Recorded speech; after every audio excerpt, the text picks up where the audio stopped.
sebagai alat screening atau screening tools untuk COVID-19. Nah, untuk PCR sendiri itu ada yang first line, biasanya kita akan menilai gen E-nya di situ.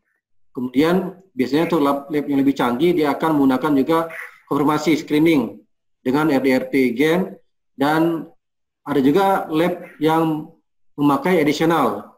Di sini mereka menggunakan gen N atau N gen seperti itu. Tapi yang jelas secara umum PCR adalah gold standar atau baku emas dalam penentuan diagnosis COVID-19. Dan fungsi ini tidak bisa digantikan oleh rapid test antigen, rapid test antibody ataupun cara lainnya. Berikutnya Pak Emil.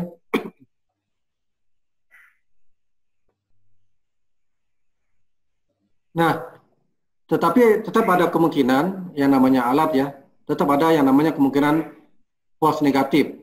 Jadi false negatif adalah suatu kondisi di mana kita memperoleh hasil tes PCR yang negatif, tetapi sebenarnya ada kemungkinan positif.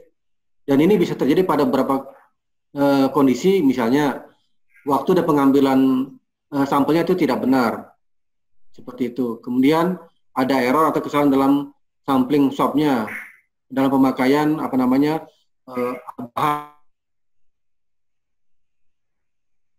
atau kesalahan dalam mengisi dengan solusi dengan dengan menerapkan quality control yang ketat. Kemudian adanya mutasi daripada strain virus, sehingga ada beberapa gen target yang tidak bisa diamplifikasi. Jadi kalau kita bicara pembacaan tes PCR itu, jadi virus itu akan diamplifikasi, ditingkatkan, dilipat gandakan jumlahnya oleh alat tersebut, sehingga lebih mudah dideteksi oleh mesinnya seperti itu. Dan untuk kasus yang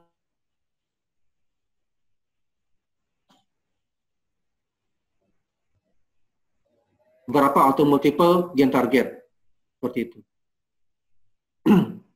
Slide berikutnya Pak Emil. Nah, bisa juga ada kemungkinan terjadi false positif. Jadi false positif adalah suatu kondisi di mana tes resultnya itu, PCR-nya itu hasilnya adalah positif, tetapi ada kemungkinan dia itu tidak terinfeksi, seperti itu. Nah, ini bisa terjadi karena beberapa kondisi, misalnya ada error atau kesalahan dalam proses amplifikasi tadi ya. Nah, ini solusinya kita bisa lakukan quality control yang ketat dan optimasi daripada alat tes PCR.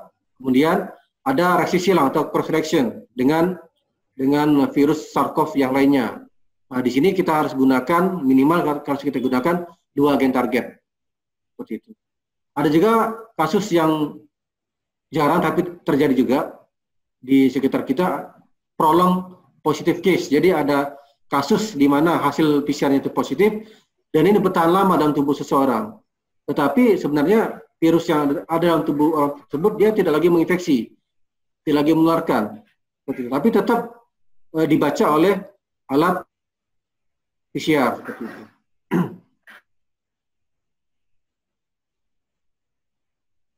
Slide Pak Emil. Nah ini bisa kita lihat tabel berikut. Jadi untuk ini membandingkan mana didapatkan aktivitas yang tinggi dan rapid antigen itu moderat atau sedang. Itu PCR itu dia tinggi atau high, dan tinggi di perusahaan kami terutama itu kita sudah terapkan juga kerja seperti itu. Tetapi kita tetap menunggu hasil tes PCR karena dia adalah merupakan gold standar pada penentuan prognosis COVID-19.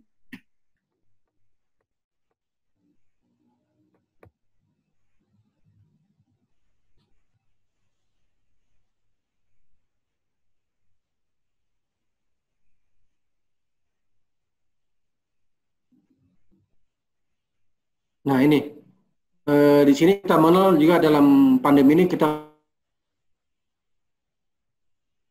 bicara gempa itu kan pusatnya gempa gitu ya. Pusat penularan yang baru gitu loh, epicentrum baru. Nah ini sudah dianalisa oleh gugus tugas nasional bahwasanya faktor pabrik dan tempat-tempat umum, mall, stasiun kereta, stasiun airport, pendidikan itu adalah tempat risiko untuk menimbulkan epicentrum baru untuk COVID-19 tersebut.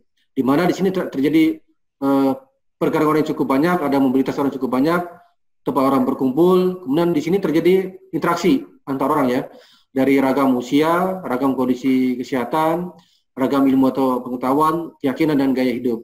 Sehingga ini akan menimbulkan kluster baru atau kelompok penyebaran baru. Dan negara kita ini memang kalau kita lihat, kalau kita analisa ini cukup memang terbilang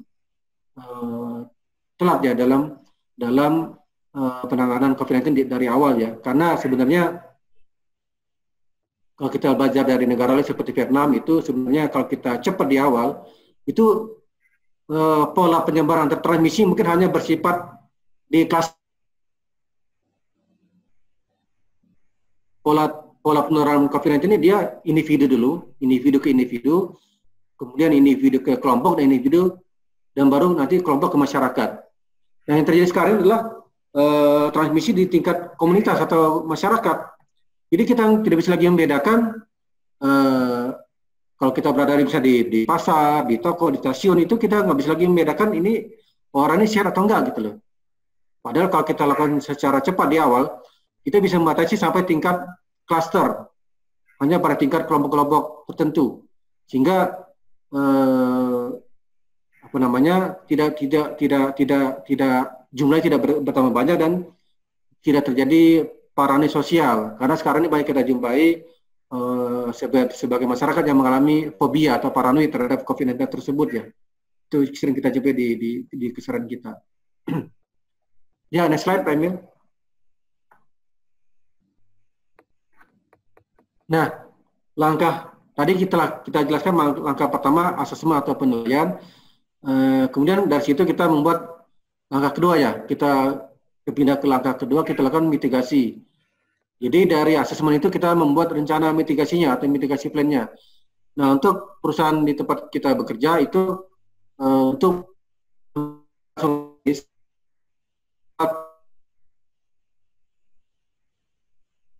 atau disingkat AIMO ya, untuk mencegah penularan COVID-19 lebih lanjut. Misalnya dengan cara merubah skema kerja dari skema kerja yang 5 hari kerja 2 hari off itu ada yang kita rubah ya. Misalnya ada yang 20 hari bekerja, 10 hari off, dan dibagi dalam grup. Kemudian juga untuk yang on duty personel itu sepenuhnya akan diisolasi daripada visitor yang tidak berkepentingan. Kemudian juga untuk tenaga operation, maintenance itu dibagi juga 2 grup dan dirubah siklus kerjanya atau working schedule-nya seperti itu. Sehingga nantinya diharapkan 2 grup ini tidak akan bertemu dan akan mencegah penularan COVID-19 lebih lanjut. Berikutnya Pak Emil. Nah, ini mitigasi plan yang telah kita jalankan di set kita. Jadi untuk yang menggunakan land transport atau transport memakai mobil atau moda transportasi darat lainnya, dari yang berasal dari internal kabupaten, itu biasanya kita lakukan tes rapid antigen dan tes PCR secara bersamaan sebelum memasuki site atau lokasi perusahaan. Dan bila hasilnya negatif, mereka bisa masuk kerja. Kemudian bila hasilnya positif, misalnya rapid antigennya positif atau hasil tes PCR-nya positif, itu biasanya kita akan langsung bawa ke rumah aman atau safe house dan kita lakukan isolasi di situ. Kemudian akan kita nilai berikutnya itu apakah kondisi kesehatannya itu baik atau bagaimana selama masa isolasi berdasarkan peraturan daripada Kementerian Kesehatan revisi yang 05. Kemudian untuk yang dari luar kabupaten itu biasanya harus menjalankan juga karantina. Kemudian kita lakukan tes PCR sebelum masuk ke site. Dan bila hasilnya negatif bisa masuk kerja ke site, dan bila positif dia harus diisolasi selanjutnya. Kemudian juga untuk yang memakai aeroplane, jadi memakai pesawat udara, itu setelah sampai di kota itu harus dikarantina juga di lokasi yang telah ditentukan oleh perusahaan. Kemudian kita lakukan juga tes PCR. Bila hasilnya negatif, boleh masuk site dan bekerja. Bila hasilnya positif, akan kita lakukan isolasi dan terima selanjutnya. Demikian. Ya, next slide Pak Emil. Nah, ini juga mitigasi plan yang kita lakukan di perusahaan kita. Misalnya untuk karyawan inti atau core employees yang bergerak di operation and maintenance, itu kita tempatkan semuanya di lokasi akomodasi building kita yang terisolasi. Kemudian semua kebutuhan makan, minum, laundry itu akan dijamin oleh perusahaan. Kemudian untuk karyawan yang project itu direlokasi ke tempat akomodasi lainnya. Kemudian juga untuk kontraktor atau bisnis partner kita itu kita juga siapkan lokasi akomodasinya yang terpisah ya, dan juga mereka harus merubah working schedule mereka. Jadi juga di sini kami akan menyediakan juga makan minum dan sebagainya untuk mereka. Kemudian setiap karyawan yang ingin bekerja di site itu harus melaksanakan tes PCR tanpa kecuali, seperti itu. Dan bila sudah confirm hasilnya negatif, baru boleh bekerja di site. Kemudian untuk setiap karyawan operasi dan maintenance itu sangat dilarang untuk bepergian, untuk melakukan interaksi dengan orang luar yang tidak berguna. Dan dalam hal ini security akan mengecek secara tegas kondisi tersebut. Next slide Pak Emil. Juga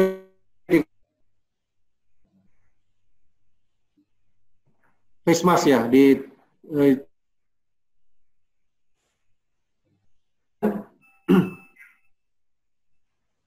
selalu tempat tinggal atau stay di tempat isolasi yang sudah dalam kondisi on duty, maka bepergian ke lokasi lain itu sangat dilarang. Kemudian menghindari keramaian dan public place, mall, resto segala macam. Kemudian juga menghindari kegiatan sosial yang tidak penting, misalnya dinner atau jadi makan bersama ya, itu sangat dihindari. Kemudian selalu menjaga jarak dengan rekan kerja yang belum jelas hasil tes PCR-nya.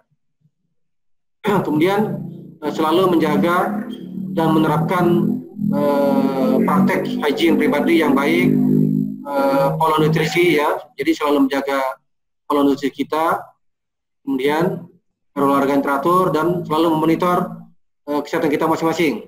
Dan bila ada keluhan atau gejala klinis, silakan konsultasi ke dokter perusahaan. Demikian. Slide Pak Emil.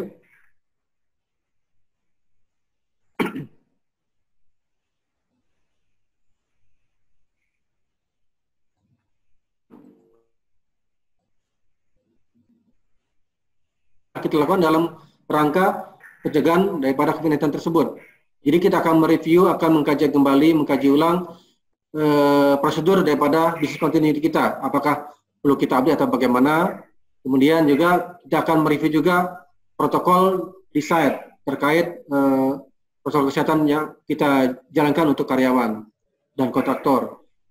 Kemudian kita juga melakukan langkah review atau mengkaji ulang mekanisme karantina kita. Jadi kalau ada perkembangan yang terbaru kita akan sesuaikan. Kemudian kita akan mereview juga prosedur isolasi yang selama ini kita laksanakan, apakah perlu kita rubah atau bagaimana. Kemudian juga kita akan mereview juga implementasi daripada warning letter. Jadi kalau sekarang ini di perusahaan kita, untuk karyawan yang mau masuk kerja itu biasanya kita lakukan tes rapid antigen dan tes PCR secara bersamaan. Dan gunanya kita lakukan tes rapid antigen adalah bagi karyawan yang atau kontraktor yang segera bekerja, yang artinya pekerjaan itu nggak bisa ditunda. Misalnya dia seorang karyawan waiter atau waitress di resto ya, di kantin perusahaan.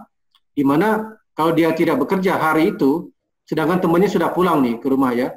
Jadi gantian shift gitu ya, gantian schedule. Kalau dia nggak masuk ke resto, itu dia tidak bisa melayani karyawan untuk makan minum. Jadi dia harus masuk bekerja. Nah, untuk kondisi seperti ini, kita akan lakukan tes rapid antigen dan tes PCR sekaligus.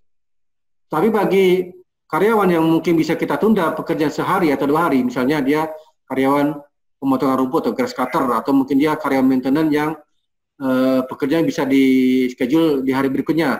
Yaitu kita hanya lakukan tes PCR, tidak kita lakukan lagi rapid test antigen. Karena dia bisa menunggu hasil PCR besok harinya, karena biasanya kita itu kita dapat hasilnya itu 1 hari.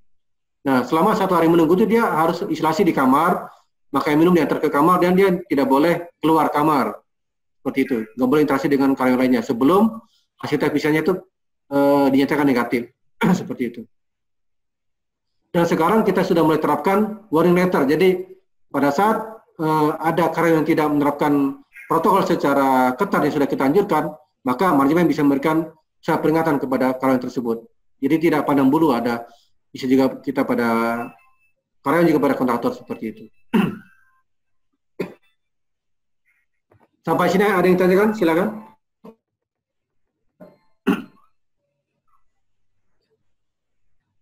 Lanjut dulu. Lanjut dulu ya. Nah, ini sedikit sekilas untuk vaksinasi COVID-19.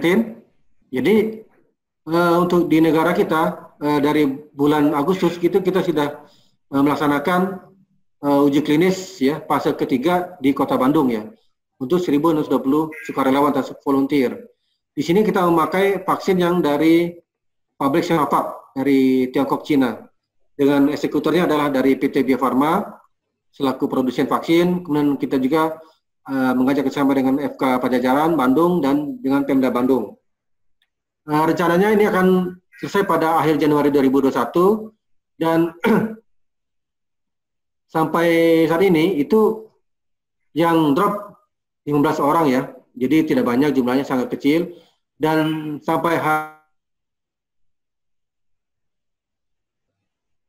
vaksin yang serius ya, demam ringan seperti itu. Jadi nggak ada. Dipublikasi di bulan Februari 2021 dan digabung hasilnya dengan hasil lain, sehingga nantinya akan dapat hasil yang cukup representatif untuk kita publish ke dunia internasional. Kemudian rencana vaksinasinya mungkin pada bulan Maret atau April seperti itu. Jadi setelah dipublish di bulan Februari, nanti Sinovac ya, Tiongkok akan mulai membuat vaksin di bulan Maret. Gitu. Kemudian untuk target kita kan punya teori epidemiologi. Jadi setelah dihitung itu oleh para ahli, itu kita harus memvaksin sekitar 160 juta orang. Karena bila kurang daripada jumlah 160 juta, itu tidak akan timbul herd immunity di masyarakat kita. Artinya kalau kita memvaksin, sehari itu kita vaksin atau kita suntik 650.000 orang, itu dibutuhkan durasi 1 tahun. Dengan estimasi 250 hari kerja dalam setahun. Sekarang pertanyaan besar bagi kita adalah, apakah kita punya daya dukung kesehatan yang cukup untuk hal tersebut, dari segi tenaga kesehatan atau manpower, dari segi rumah sakit, dan juga dari segi budgetnya, seperti itu. Ya, next slide, Pak Emil. Nah, ini ada juga rencana yang lain, itu sedang dikembangkan vaksin merah putih. Ini murni buatan orang Indonesia dan akan dimulai di bulan Desember ini dan berakhir di bulan Mei 2021. Dipublish sekitar bulan Juni dan mungkin akan mulai dibuat bulan Juli ke atas. Ini eksekutornya adalah dari FK Airlangga Surabaya dan dari lembaga riset Eijkman. Untuk saat ini kayaknya mereka masih melaksanakan uji klinis fase pertama dengan memakai binatang percobaan simpanse ya, dan tikus. Demikian Pak Emil. Info tambahan juga, mungkin pada akhir Desember ini ada beberapa negara yang sudah mulai melaksanakan vaksinasi massal COVID-19, yaitu negara Amerika Serikat, Inggris, Israel, dan Meksiko. Demikian. Oke. Pak Adi. Pak Adi. Ya, Pak Emil. Ah, ya.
Ya, ini Pak Adi gimana sinyalnya, bagus?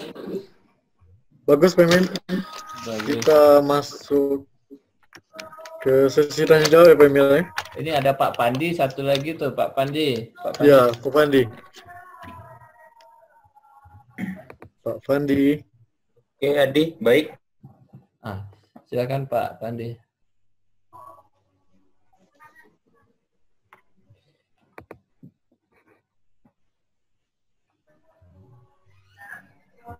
Oke, Pak Adi, saya ada punya ini PDF.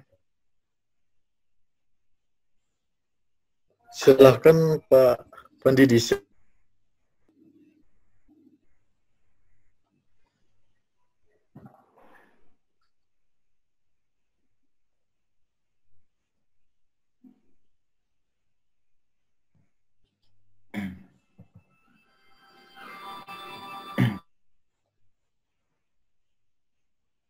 Ini?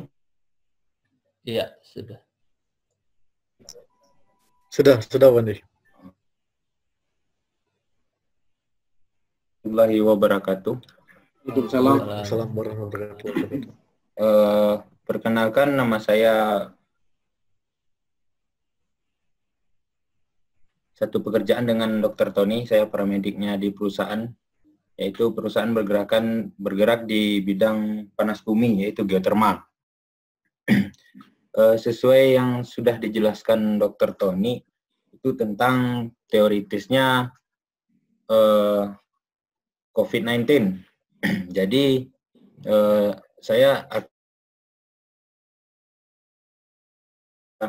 jalankan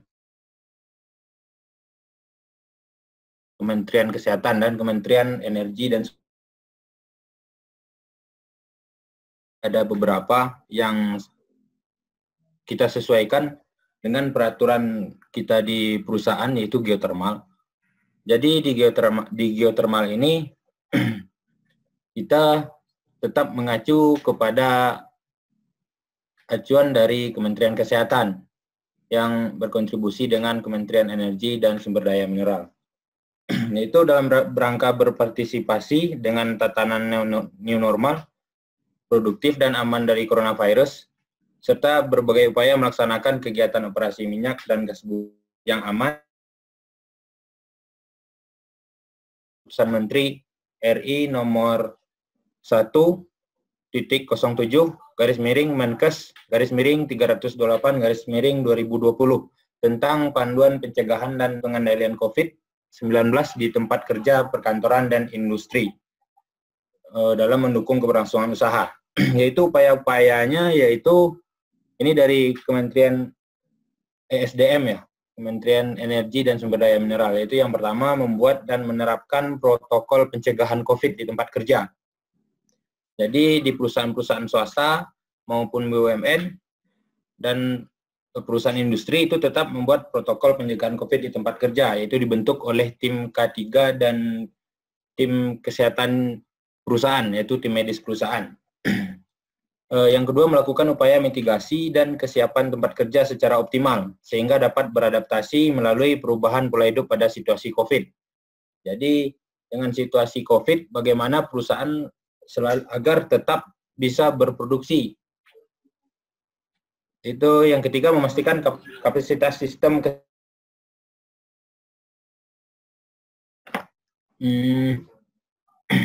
mulai dari rumah sakit sampai peralatan medis yang sudah mampu melakukan identifikasi karantina orang yang terinfeksi. Jadi sesuai yang sudah dijelaskan Dr. Tony, yaitu dengan melakukan screening kepada setiap karyawan yang bekerja di perusahaan, bagaimana tidak menjadi klaster di perusahaan tersebut, agar perusahaan itu tetap beroperasi dan seperti biasa dengan new normal. Jadi kita melakukan screening awal karyawan. Apabila nanti ada yang positif, bagaimana mitigasi kita mengatasi karyawan yang positif, bagaimana kita prosedur karantina sampai karyawan tersebut sembuh kembali. Jadi dalam situasi COVID ini, agar perusahaan kita berjalan dengan normal, kita tetap mengontrol karyawan. Jadi nanti akan kita sesuaikan lagi dengan peraturannya di geotermal. Yang kelima, Kepala Teknik meneruskan himbauan ini agar menyebarluaskan informasi pencegahan COVID di saluran media atau internal kepada seluruh pekerja. Jadi manajemen dari perusahaan juga menghimbau pada setiap karyawan dibentuk oleh manajemen, tim medis perusahaan, dan mengaplikasikannya di lapangan dengan situasi new normal. Yaitu selanjutnya ini ada keputusan Kementerian Kesehatan, ada peraturan perundang-undangannya secara teoritis tadi sudah dijelaskan. Saya akan kutip langsung saja untuk bagaimana kita di geotermal menerapkan protokol COVID-nya. Ini pendahuluan, itu latar belakang, ini sudah dijelaskan oleh Dr. Tony tentang teoritis bagaimana COVID-19. tujuannya apa, sasarannya kepada siapa, sasarannya tentu untuk perusahaan swasta, BUMN, dan Dinas Kesehatan Provinsi dan Kabupaten Kota. Jadi kita fokusnya ke bagaimana keberlangsungan produksi dari perusahaan dengan situasi new normal. Ini pengertian secara teoritis. Nah, ini pencegahan dan pengendalian COVID di lingkungan kerja, perkantoran, dan industri. Nah, jadi di geothermal kita sudah melakukan peraturan secara undang-undang yang sudah dibentuk oleh kementerian. Itu langkah-langkah mencegah dan mengendalikan potensi penularan COVID di lingkungan kerja yang dilaksanakan oleh seluruh komponen yang ada di tempat kerja, mulai dari pekerja hingga tingkat pimpinan, memberdayakan semua sumber daya yang ada. Yaitu yang pertama itu faktor pekerjaan. Jadi identifikasi pengerjaannya, hubungannya dengan potensi bahaya paparan penularan penyakit perlu dilakukan dalam rangka membuat upaya yang lebih efektif. Itu dengan risiko pajanan rendah. Yang pertama, pekerjaan yang aktivitas kerjanya tidak sering berhubungan atau tidak sering kontak dengan publik, pelanggan, klien, atau masyarakat umum dan rekan kerja lainnya. Nah, ini di geothermal ini risiko pajanannya rendah, sesuai yang sudah Dr. Tony jelaskan tadi. Bagaimana di geothermal itu, karena kita tidak kontak dengan masyarakat umum atau dengan melayani orang atau dengan klien. Kita hanya, kalau di geothermal itu hanya beberapa orang, hanya ada tim operation, maintenance, dan beberapa tim project yang menyelesaikan proyek perusahaan jika proyek di perusahaan tersebut masih berjalan. Jadi bagaimana tim operation ini agar tetap selalu bisa bekerja efektif 24 jam dengan protokol new normal, dengan screening yang sudah kita lakukan di geothermal itu, agar tetap operationnya tidak terganggu. Jika terganggu operation, maka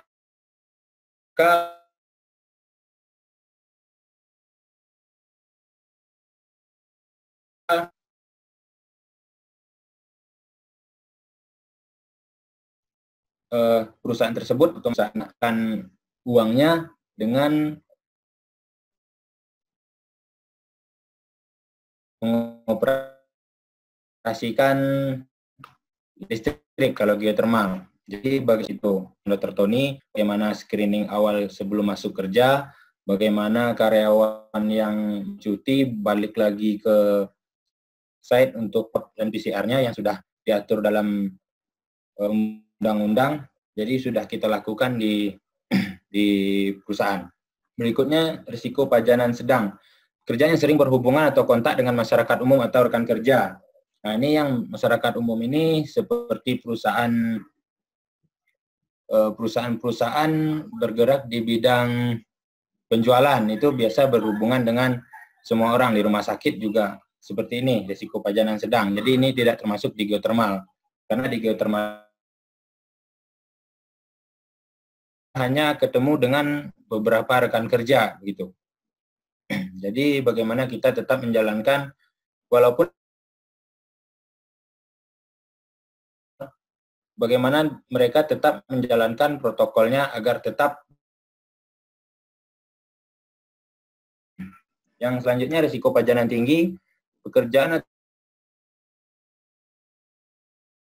orang-orang yang diketahui atau diduga terinfeksi, serta kontak dengan benda yang permukaan mungkin kontaminasi.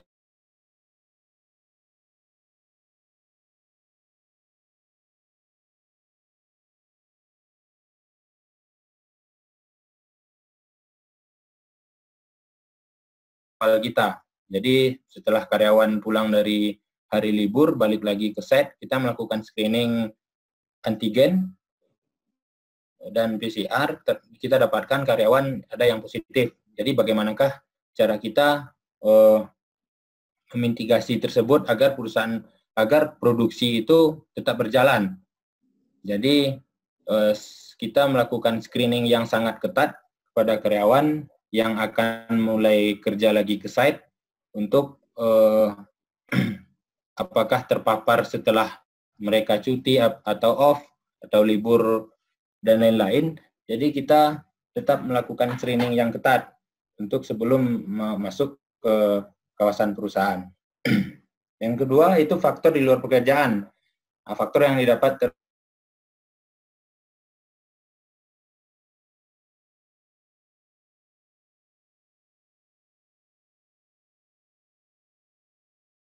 di geothermal itu kita sudah melakukan metode island mode yang seperti sudah Dr. Roni jelaskan juga, yaitu dengan memisahkan karyawan yang sedang bekerja di area site perusahaan dengan karyawan yang lagi libur. Jadi ketika karyawan yang ada di site itu kita screening awal dulu sebelum masuk site. Jadi tidak ada pertemuan antara tim yang berikutnya yang akan mau masuk ke perusahaan. Jadi setelah mereka pulang kerja kita memfasilitasi dengan tempat tinggal di kawasan perusahaan yang tidak kontak dengan masyarakat setempat maupun orang-orang dari luar. Jadi kita melakukan metode ini. Jadi sejauh ini masih efektif kita lakukan walaupun ada beberapa kecolongan juga, ada yang positif, namanya penularan virus akan tetap kena juga, cuma bagaimana kita memitigasinya, menekan penularannya ke karyawan tersebut. Faktor komorbidasnya itu potensi yang usia lebih tua, adanya penyakit penyerta seperti diabetes, hipertensi, gangguan paru-paru, dan ginjal, adanya kondisi penyakit autoimun dan kehamilan, dan berbahaya lainnya. Berikutnya, selama masa pembatasan sosial berskala besar bagi tempat kerja, kebijakan penularan COVID itu pihak manajemen agar senantiasa memantau dan memperbaharui perkembangan informasi COVID di wilayahnya. Jadi, di mana wilayah kerja geothermal ini tetap memantau zona dari daerah perusahaan tersebut. Seperti perusahaan saya bekerja itu selalu kita update setiap hari Minggu itu zona di daerah tersebut. Apakah di daerah tersebut zonanya sudah naik, apa turun tentang penularan COVID-nya. Jadi dari situ kita bisa mengacu untuk peraturan perusahaan. Seandainya zonanya sudah mulai berbahaya di daerah wilayah kerja perusahaan tersebut, kita akan memperketat lagi tentang protokol COVID-nya di perusahaan. Begitu. Itu yang kedua, pembentukan tim penanganan COVID di tempat kerja yang terdiri dari pimpinan, bagian kepegawaian, bagian K3, dan petugas kesehatan yang diperkuat dengan surat keputusan dari pimpinan tempat kerja. Jadi di perusahaan itu kita membentuk tim emergensinya seandainya ada karyawan yang terindikasi positif COVID sedang bekerja. Jadi kita sudah melakukan simulasi bagaimana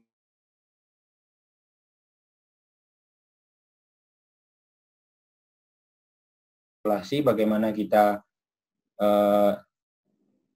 tetap menjalankan protokolnya, bagaimana produksi perusahaan tidak berhenti. Jadi kita sudah melakukan simulasinya. Berikutnya, pimpinan atau pemberi kerja memberikan kebijakan dan prosedur untuk bekerja, melaporkan setiap ada kasus dicurigai COVID. Misalnya tanda gejala yang dialami karyawan yang mengarah ke gejala COVID-19 itu agar diperiksakan seketat mungkin. Jadi seperti demam, flu, lakukan pemantauan, dan juga tetap sebelum masuk kawasan perusahaan itu kita selalu melakukan yang namanya screening awal, cek suhu tubuh, pakai masker, dan melakukan social distancing. Yang keempat, tidak memperlakukan kasus positif sebagai suatu stigma. Jadi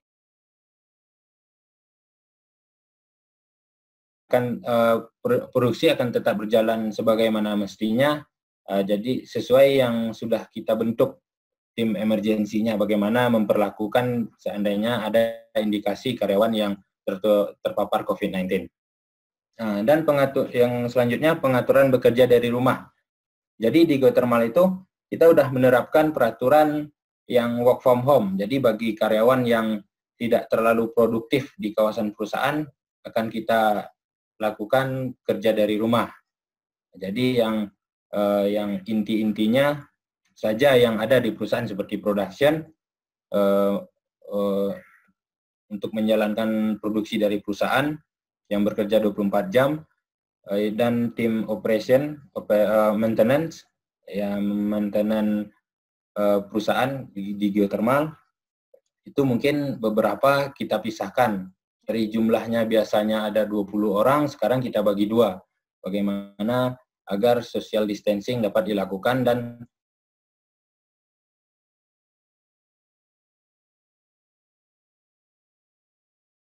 ini kita juga sudah melakukan pengecekan suhu tubuh di pintu masuk kerja, sebelum masuk kantor kita udah screening awal cek suhu tubuh, dan pengaturan waktu kerja tidak terlalu panjang dan lembur. Jadi pengaturan lembur agar karyawan di perusahaan itu agar tetap beristirahat, tidak menurunkan sistem imun karyawan tersebut. Karena di saat pandemi ini kita butuh imun yang kuat juga. Jadi kita kasih seperti pemberian vitamin ke karyawan dan waktu istirahat yang cukup dan mengurangi jam-jam lembur yang berpotensi untuk dalam menyebabkan penurunan sistem kekebalan tubuh. Yang ketiga, kerja shift sudah kita lakukan. Bagi pekerja shift 3 itu udah pada production udah lakukan shift. Kita bagi 3 shift juga di geothermal karena mereka bekerja 24 jam. Jadi kita bagi waktunya agar tidak kelelahan. Itu mewajibkan pekerja menggunakan masker sudah kita lakukan, mengatur asupan nutrisi makanan yang sudah diatur juga di perusahaan dengan makanan-makanan yang bergizi yang meningkatkan imunitas dan vitamin-vitamin yang dapat meningkatkan daya tahan tubuh yang sudah difasilitasi oleh tim kesehatan atau tim klinik dari perusahaan tersebut gitu. Yang selanjutnya memfasilitasi tempat kerja yang aman dan sehat, yaitu udah hygiene sanitasi lingkungan kerja, kita sudah melakukan desinfektan area-area yang berkemungkinan selalu ada keramaian, dan di geothermal itu juga ada kendaraan-kendaraan yang berdatang keluar membawa material-material untuk perusahaan dan desinfektan dulu. Jadi kendaraan-kendaraan yang dari luar kota masuk ke kawasan perusahaan tetap kita lakukan desinfektan juga. Sarana cuci tangan kita sudah fasilitasi juga di perusahaan di geothermal di titik-titik yang sering dilalui orang di jalan masuk, dan juga hand sanitizer yang sudah kita bagikan ke karyawan agar tetap selalu melakukan cuci tangan sesuai protokol COVID-19. Yang selanjutnya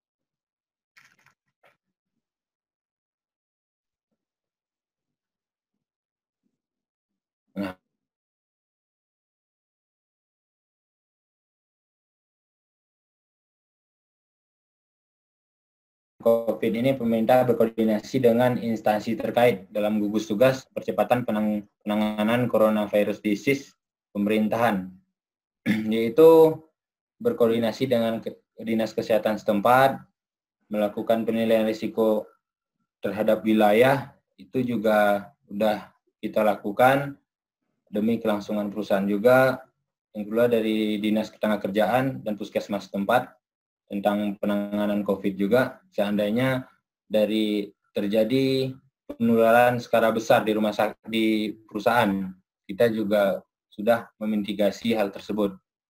Dan untuk rumah sakit, layanan kesehatan, seandainya ada karyawan kita yang terpapar, kita sudah berkoordinasi dengan rumah sakit, bagaimana rumah sakit menangani karyawan kita. yang terpapar, dan tempat kerja, perkantoran, dan industri.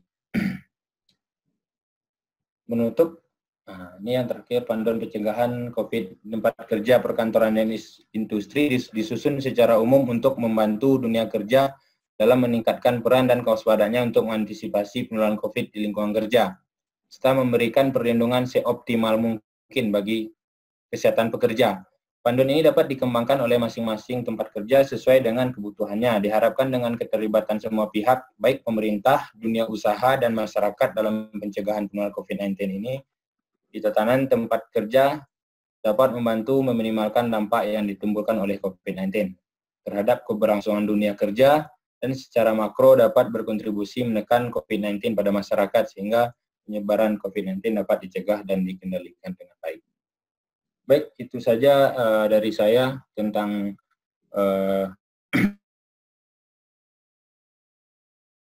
kita jalankan di geotermal Kementerian SDM dan Kementerian Kesehatan.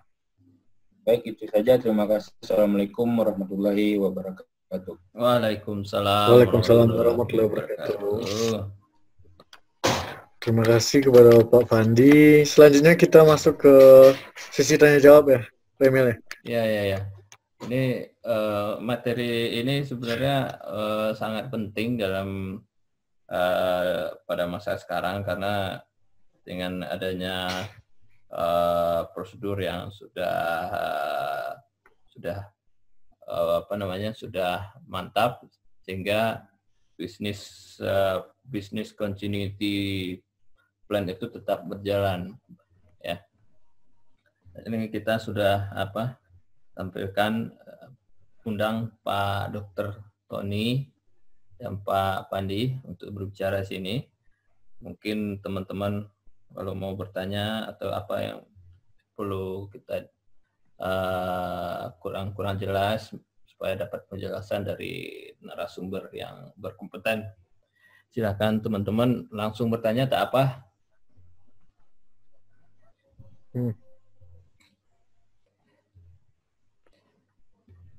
Tadi dari Pak John C. tadi bertanya mengenai ada IgM, IG apa tadi, mungkin perlu lebih jelas ya.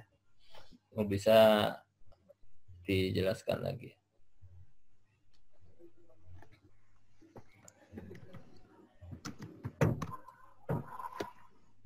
Pak Dokter? Pak Dokter? Ya, Pak Emil.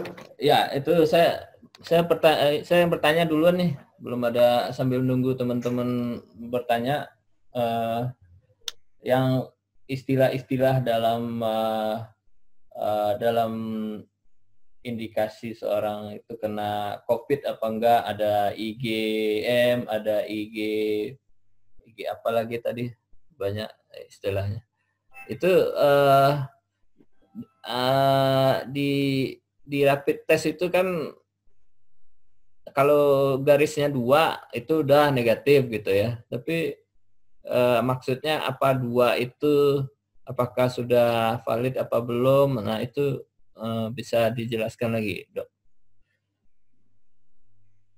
Ya, untuk pemeriksaan seroimunologi yang rapid test antibody itu dikatakan valid bila ada timbul garis merah di kode C kontrol atau timbul garis merah di kode C, bisa juga timbul di kode IgM atau IgG. Nah, ini valid. Kalau tidak ada timbul garis merah di salah satu kode tersebut, ini dinyatakan tidak valid. Begitu, Pak Emil.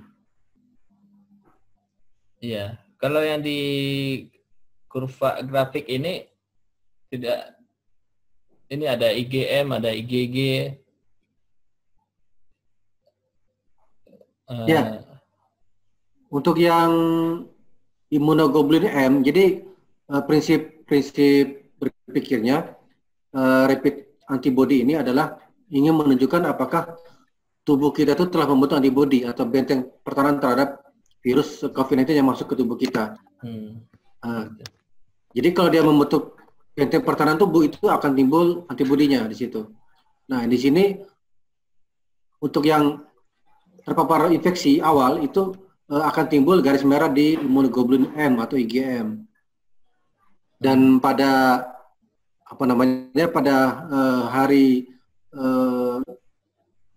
pada minggu ketiga itu biasanya dia titrnya mulai turun yang IgM.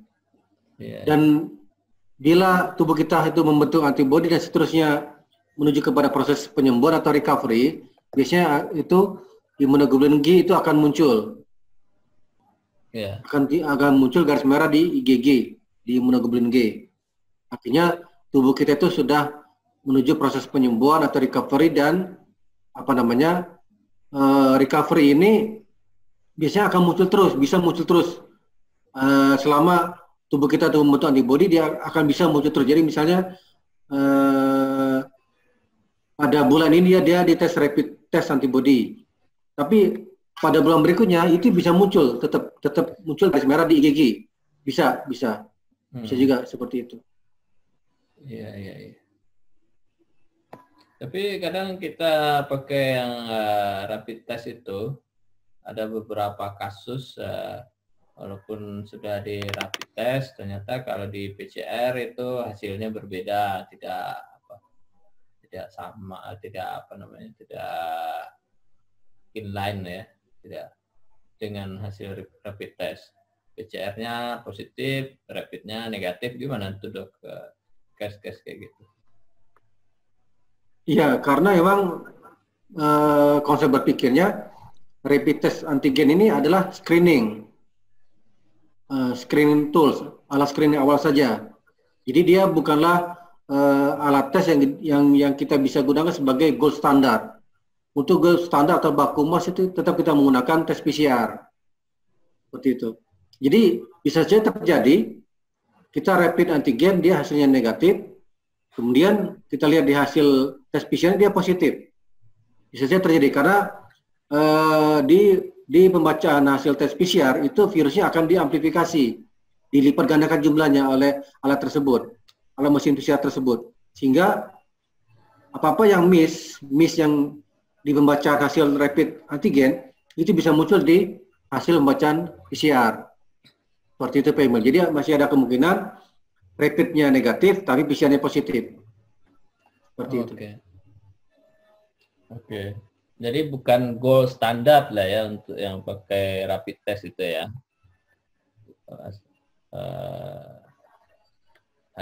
Rapid itu bukan gold standar. Dia hanya screening tool saja, hanya alat screening awal. Oke. Itu dari saya. Jadi kalau gimana? Ya, itu dari saya pertanyaannya. Ya. Pak Adi. Mohon izin bertanya Pak Dokter. Ya, silakan Mas Adi, silakan. Pak Dokter Adi mau tanya, kan ada beberapa isu yang berkembang di tempat kita atau tempat di luar sana. Takutnya apakah ada nanti efek samping jika dilakukan tes swab test atau pengambilan sampel melalui nasofaring terlalu sering? Ada nggak efek sampingnya Pak Dokter? Efek samping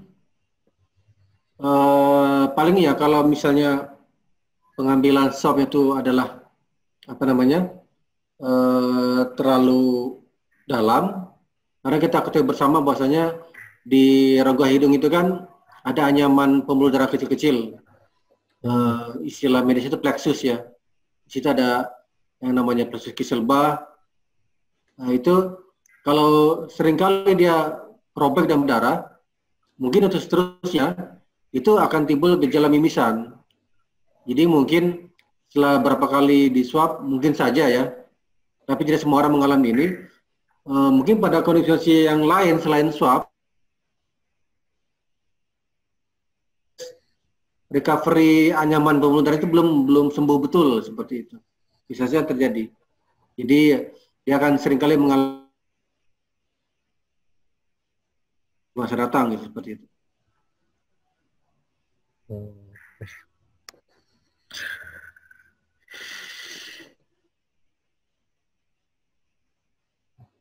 Bu yang mau bertanya.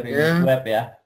Ya, dan untuk pengambilan swab yang di belakang tenggorokan itu, kalau pengambilannya itu terlalu ke pangkal lidah, itu akan merangsang refleks muntah.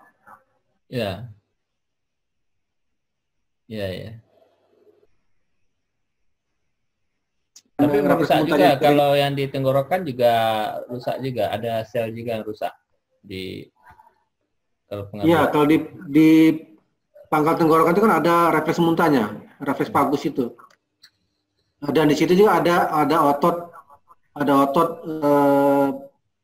pernapasan atau laring. Jadi kalau swabnya terlalu dalam juga, itu bisa mengganggu kerja otot laring juga. Jadi dia bisa saja terjadi timbul kekakuan daripada otot pernapasan, bisa juga, tapi kasusnya sangat jarang.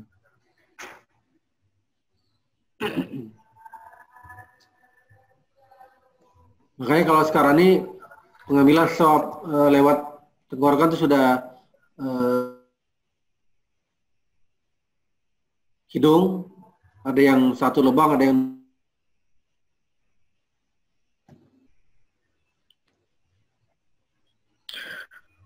Terus ini Pak Dokter, kalau dari segi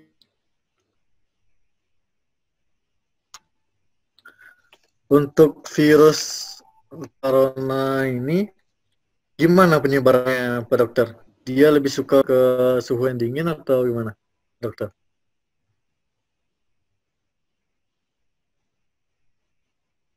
dulu waktu bulan-bulan pertama pandemi ini kan orang itu sangat concern masalah suhu ya. Ada yang bilang pada suhu di atas 50 derajat Celcius virus ini bisa mati gitu kan. Tapi ternyata sekarang ini juga tidak bisa dijadikan patokan lagi. Karena di negara-negara Arab sekalipun, yang padang pasir sekalipun, ya virus ini tetap hidup juga gitu ya. Artinya memang kita tidak usah terpaku pada suhu lingkungan. Yang penting adalah bagaimana kita menjaga jarak, memakai masker, selalu mencuci tangan, dan selalu ingat bahwasanya penularan daripada virus ini itu hanya ada dua macam metode, yaitu lewat droplet, percikan liur, percikan ini ya, kemudian lewat kontak. Jadi misalnya kita menyentuh baju orang tersebut, terus jari tangan kita ini mengusap hidung atau mulut kita atau seperti itu.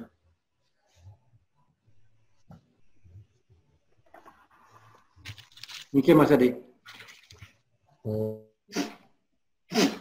Jadi nggak disarankan yang suka hobi ngupil ya, tolong diberhentikan hobi ngupilnya gitu ya. Iya betul. Karena bisa saja terjadi sebelum ngupil dia ini megang kemana gitu jari tangannya juga. Misalnya kita lagi naik bus umum gitu kan, kita pegang apa, ada pegangan tangan itu, handle itu, bisa saja si pasien COVID memegang handle tangan pada poin pada daerah yang sama, dan kita pegang juga, kemudian kita mengupil hidung, itu bisa saja terjadi. Iya. Saya dulu termasuk orang yang suka ngupil nih dok. Jadi sejak ini udah saya usahakan berhenti. Tapi kita juga menurut saya jangan terlalu panik juga ya. Yeah. Karena tadi sudah kita jelaskan di awal bahwasanya 80% ini tidak ada gejala atau gejalanya sangat ringan. Nah, seperti itu. Jadi yang penting adalah bagaimana kita itu menjaga pola hidup sehat, selalu berpikir positif, jangan stres, selalu memakai masker, selalu mencuci tangan. Nah, ini seringkali terjadi, misalnya kita sudah off duty ya, pulang ke rumah. Nah, itu kan seringkali kita tanpa sadar, ada teman lama datang ke rumah, ada kerabat dekat, ada keluarga dekat datang ke rumah, seperti itu kan. Kemudian juga ada tetangga gitu kan. Nah, ini seringkali kita lalai, kita abai. Kalau seandainya tetangga datang ke rumah kita, dia nggak pakai masker. Kalau kita punya inisiatif, kita kasih masker ke dia, seperti itu. Ini yang jarang kita lakukan atau seringkali kita abaikan. Contoh nyata, kayak tadi sore, kebetulan ada tetangga saya, dia kan melihat mau ngambil daun seledri kan di rumah saya ini kita tanam beberapa tanaman seledri, dia mau ngambil untuk bikin sayuran. Kemudian dia menyapa saya lihat karena ini jarang ketemu Bapak ini, kita kita suruh mampir. Begitu kita lihat dia tidak pakai masker, saya langsung masuk dan saya kasih masker langsung seperti itu. Maaf Pak, ini karena masih pandemi, tolong pakai masker dulu. Ini masih baru masker, saya bilang gitu. Ini contoh yang sederhana saja gitu. Bagaimana kita concern terhadap tetangga kita, ya seperti itu. Jadi ya memang harus kita sadar diri, kita punya awareness terhadap diri kita juga gitu loh, seperti itu. Hal yang kecil saja seperti itu. Seringkali kita lalai, kita abai terhadap hal kecil seperti ini, sehingga kadang-kadang begitu kita dapat hasil tes PCR yang positif, kita bingung. Dari mana saya bisa dapat PCR yang positif? Mungkin kita nggak sadar, mungkin kita beli kue ke warung di sebelah rumah kita, penjajah warung dia nggak pakai masker, terus kita beli makanan segala macam, ya mungkin dia lagi batuk atau apa kan, seperti itu kita nggak tahu.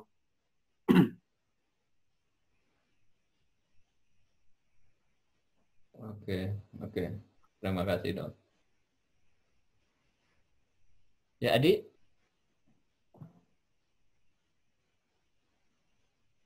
Adik kayaknya terganggu koneksinya ya. Iya. Oke lah Dok. Saya kira ada teman-teman di sini yang mau bertanya lagi, silakan langsung bertanya. Ya. Oh, bukan bertanya, ada temannya. Oke, Pak Dokter, saya kira demikian saja. Terima kasih banyak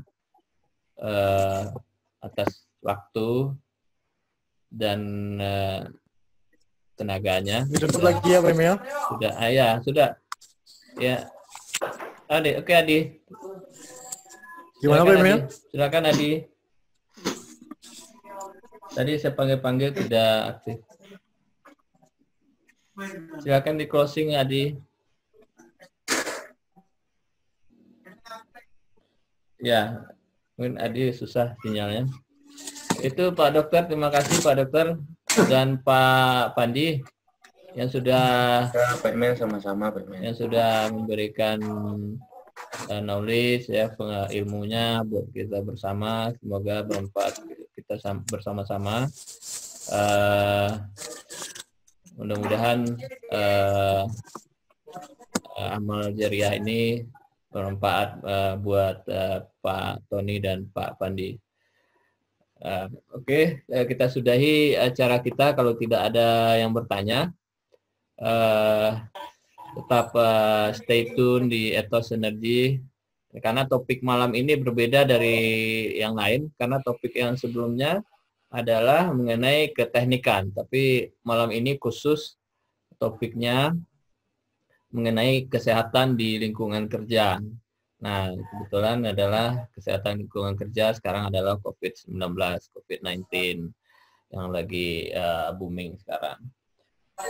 Oke, mungkin next time kita akan usahakan adakan lagi acaranya. Mungkin dengan peserta yang lebih banyak, karena kemarin itu saya kasih informasinya 2 hari atau 3 hari sebelumnya. Jadi kurang sempat untuk memarketingkannya ke teman-teman.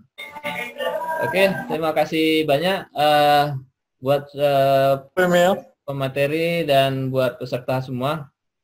Oke, kita mohon undur diri. Kita baca hamdalah, alhamdulillahirabbil alamin. Alhamdulillahirabbil. Cara kita sudah berlangsung dengan baik. Kita sudahi, wabillahi taufiq wal hidayah. Wassalamualaikum warahmatullahi wabarakatuh. Terima kasih Pak Emil. Sama-sama. Terima kasih Pak Emil. Terima kasih Pak Dokter, Pak Pandi, teman-teman semua.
kasih.